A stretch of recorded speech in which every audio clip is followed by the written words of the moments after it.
Hi everybody.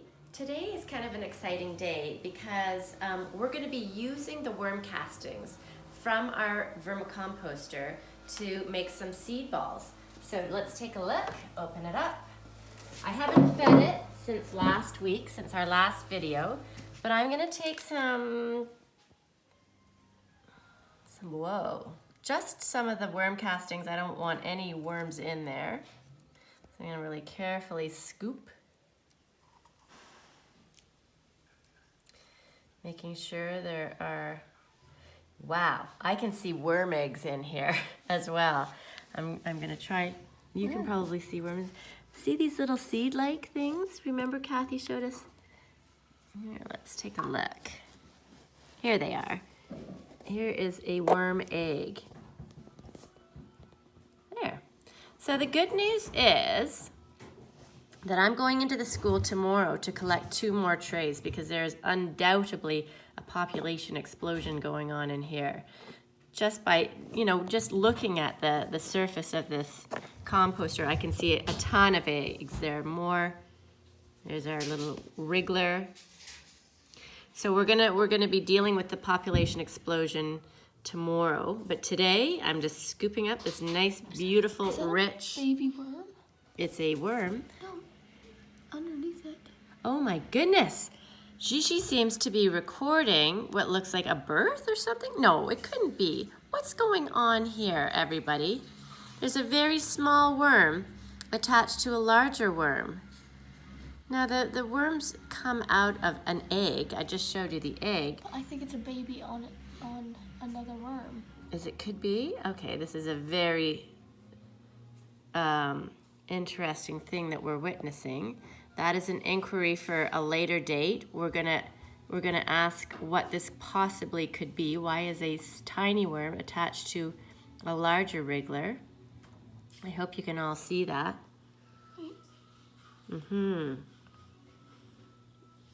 Is it a different species? Is it the same species but much smaller? Is there some kind of symbiosis going on where one species depends or lives off another? Okay, this is for further inquiry. So as I said, I'm pulling out some compost here. I want to make sure there are no worms and no eggs. There's a worm. See you later. Gosh, it's hard to find castings without worms or eggs in there. Okay, found some. Okay, so this is step 1. It's harvesting the worm castings. Okay, great. All right, that looks good.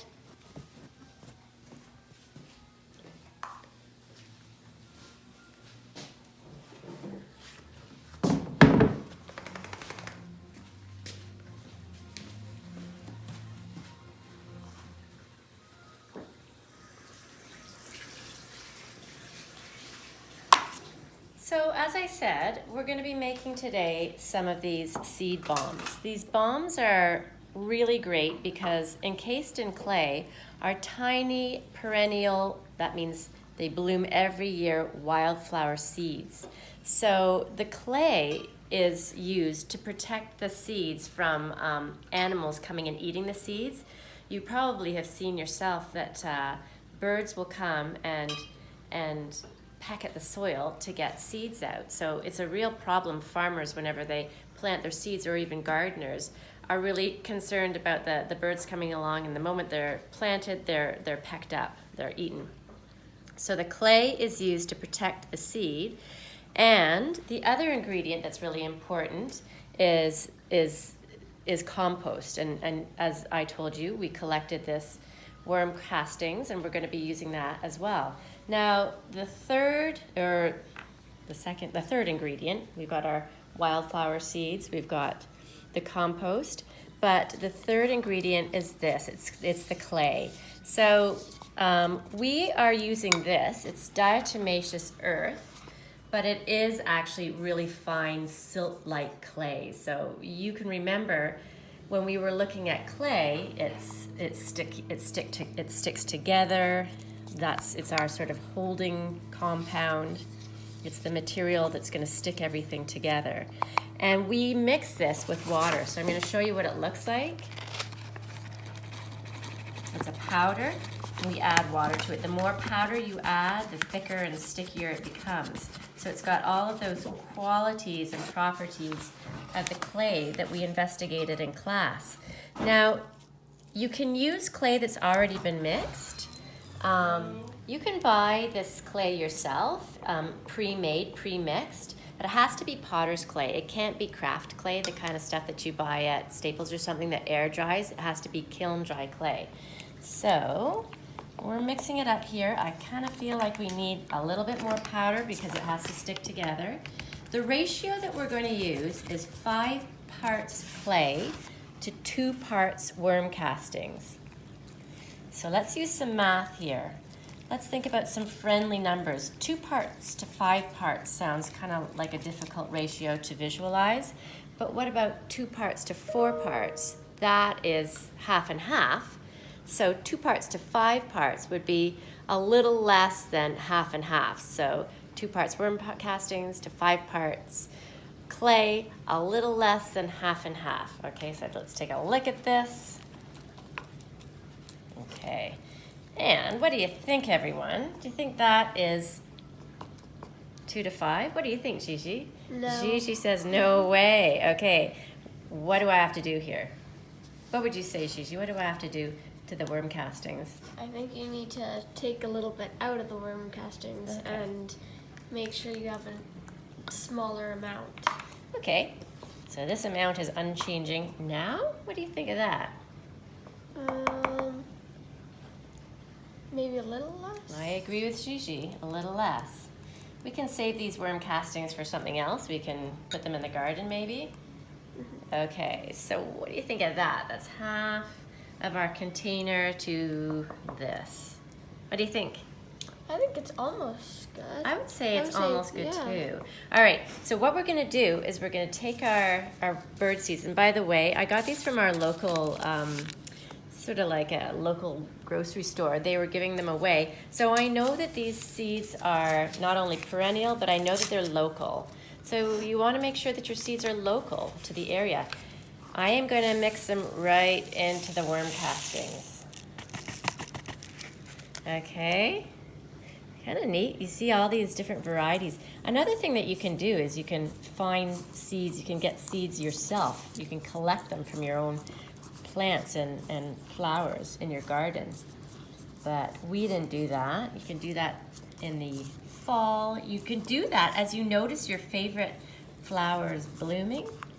You can collect the seeds of them for use later on. Okay, so I've stirred these up with my fingers, all the different seeds in with our worm castings, and in you go.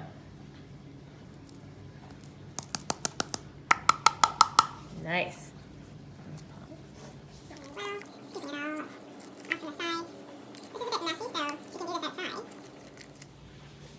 Okay, now we're gonna make our seed balls. We need this example size. We're gonna make our seed balls this size. And let's give it a try now. I'm gonna make the first one. You also wanna make sure that you're not putting too many seeds in to the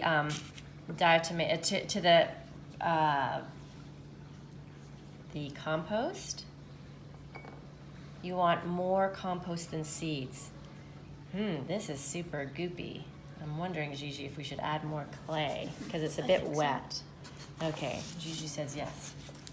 Okay, then you want to take a pinch of the compound that we've made, the mixture that we've made, and roll it. Let's use our prototype ball. There's our prototype ball and Mrs. Wortley's ball. Okay, if you can see prototype ball and Mrs. Wortley's ball's a little bit too big. So I'm gonna put it down. Hey Gigi, how's your ball doing? Mine was huge. I had to take a bunch off of it. Yeah, so the idea, think about, you want to make sure that you've got not too many seeds as well. So again, you want to put about equal amounts of seed to compost or 1 part seed to 2 part compost. Otherwise, you know, the seeds will be competing with each other too much when they're trying to sprout. And again, the idea is that you want to plant so that you've got a lot of growth, and then you can thin out the growth as the years go on. I think that's a good size. Okay, how's my size? Yours is smaller than mine. Yours is perfect. Mine is perfect. Okay, so Gigi and I, we're gonna take all of this and we're gonna make it into balls, okay? Yep.